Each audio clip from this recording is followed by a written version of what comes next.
pretty good.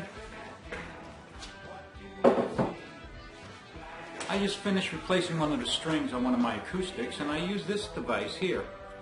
It's a string winder. Nice little device, and it helps you put the strings on a lot faster than manually turning the tuning knob. The best part about this is I made it myself. Just some scrap wood, one machine screw, and only hand tools. And I made it in under an hour. But it could take you a little longer than me. Because you see, I've made a bunch of these. I made one for this guitar, one for that guitar, one for this guitar, and I'm making one for some of my friends. This way I can put one in each case, and I don't have to think about where it is. So, why don't you come along with me, and we'll build one of these things right now.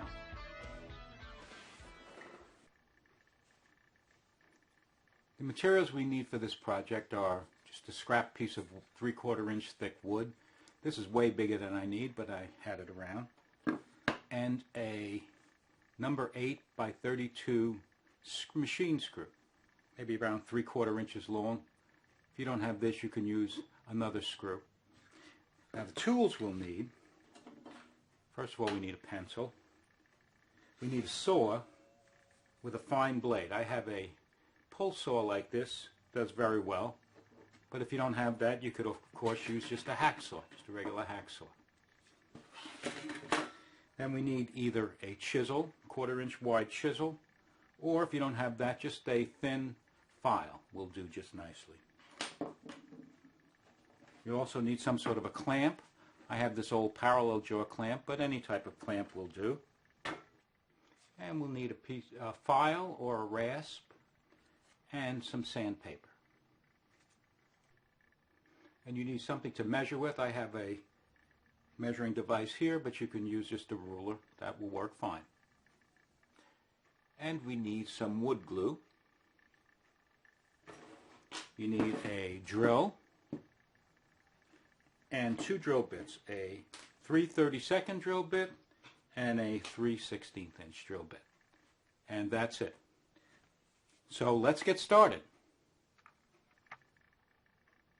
So the first thing we want to do is cut a piece of wood out of this that's about 2.5 inches long and 1 inch down.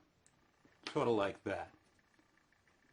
And I'll spare you my cutting that out, and then we'll start working with this.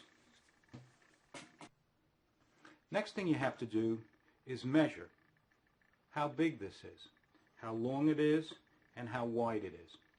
And if you have multiple guitars at home, you might want to measure the biggest one and use those measurements.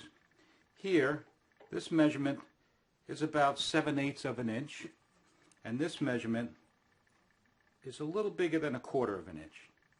So those are the measurements we're going to use.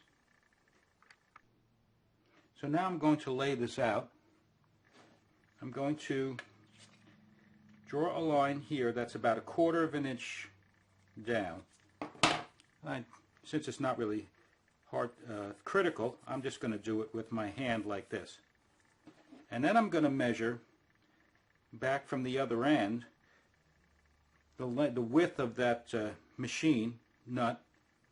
I'm going to measure back the width that I measured on the guitar, and that was about 7/8. I'm just going to make it just a teeny bit bigger and then draw that down like that.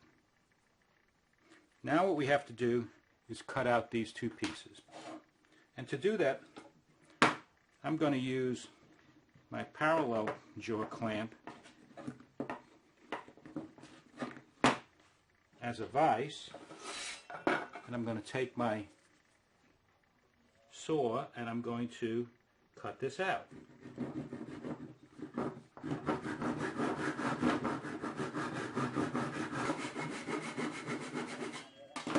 Now that I've finished cutting down, I'm going to take this, open it up, and then cut it this way. And this is pretty low, so I don't think I need to clamp it in. Just start cutting.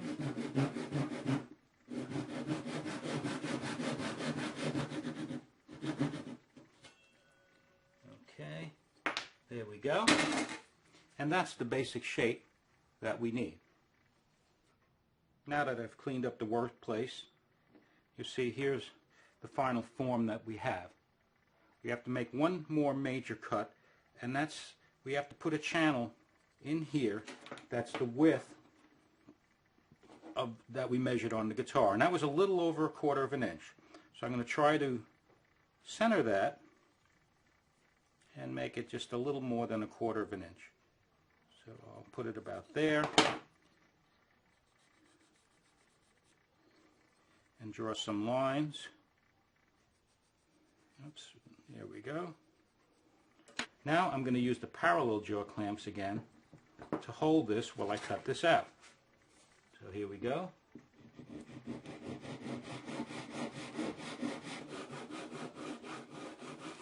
And I cut right down to this surface here. And I'll do the same on the other side. Now of course, if you have machine tools, this will go much faster, but you don't really need the machine tool. So we have our cuts, and all we have to do is get this piece out. Now there's a number of ways to do that. The easiest way is to just chop away at this, making additional cuts.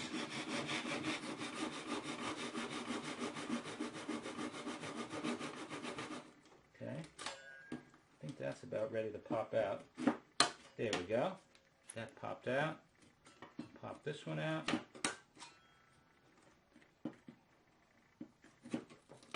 Yep, that one popped out. See if we can pop this one out too. Yep, that one popped out too.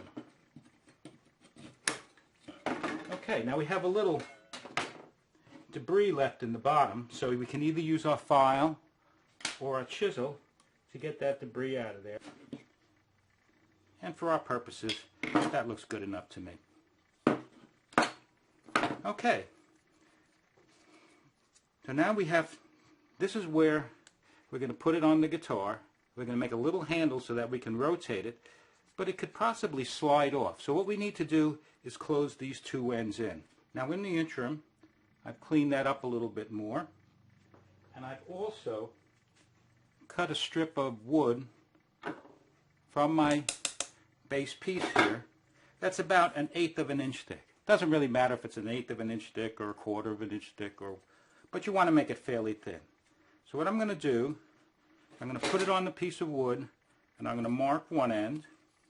I'm going to put it on the other side of the wood, and I'm going to mark the other end. And then I'm just going to cut these two pieces off.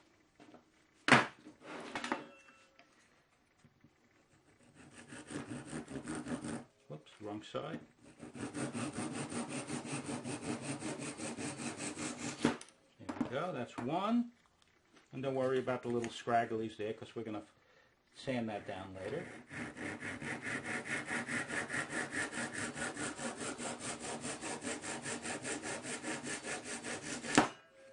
And there's the other one. And we don't need the rest of that. So now what we're going to do is take some wood glue and place it on those two edges. Just like that.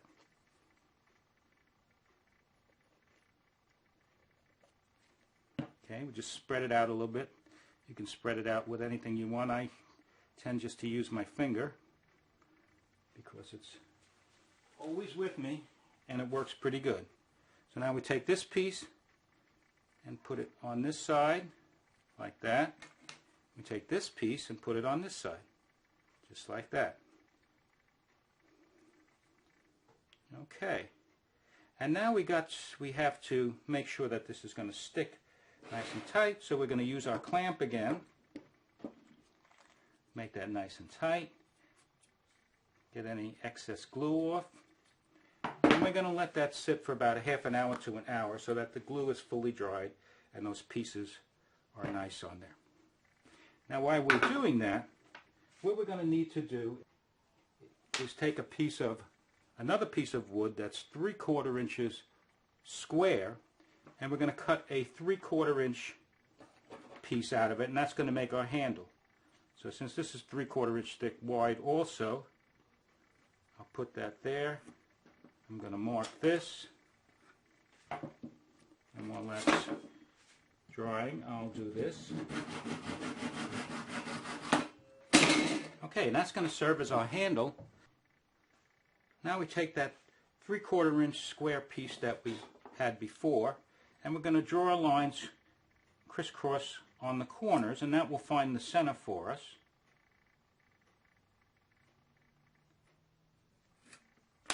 And then we put the 8-inch drill bit into the drill, and we drill a hole in so that we can thread the screw in. And if it's not exactly in the center, don't worry, that's okay. So we have the hole. We take our screw and an appropriate screwdriver, and we're going to thread that in. And it's going to be a little tough at first because that's what we want. We want the screw to sort of wedge in there. So we're going to put it in till it's almost all the way in. Doesn't have to be all the way in. We're just threading now. Okay, that's pretty good. So we're going to take it out.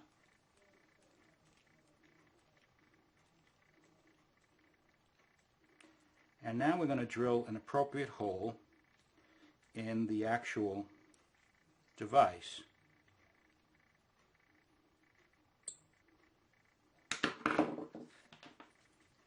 We're going to take that out of our clamps, and we're going to go here, and we're going to measure down around 3/8 of an inch, and we're going to measure across about 3/8 of an inch, and that's going to be the place for our hole.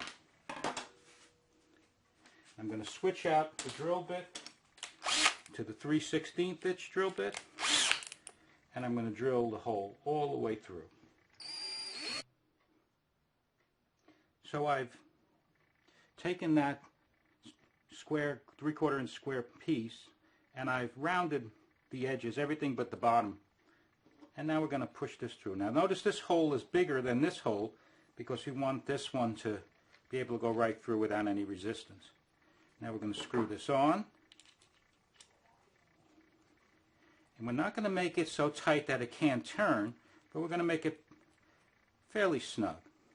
So it can turn around like this, but it doesn't rock back and forth. Now here's the finished product.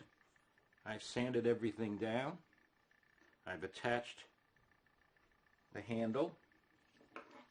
You see, if I put the handle on too tight, it's hard to turn. If I loosen it just enough, it turns nice and freely. And if I place it on here,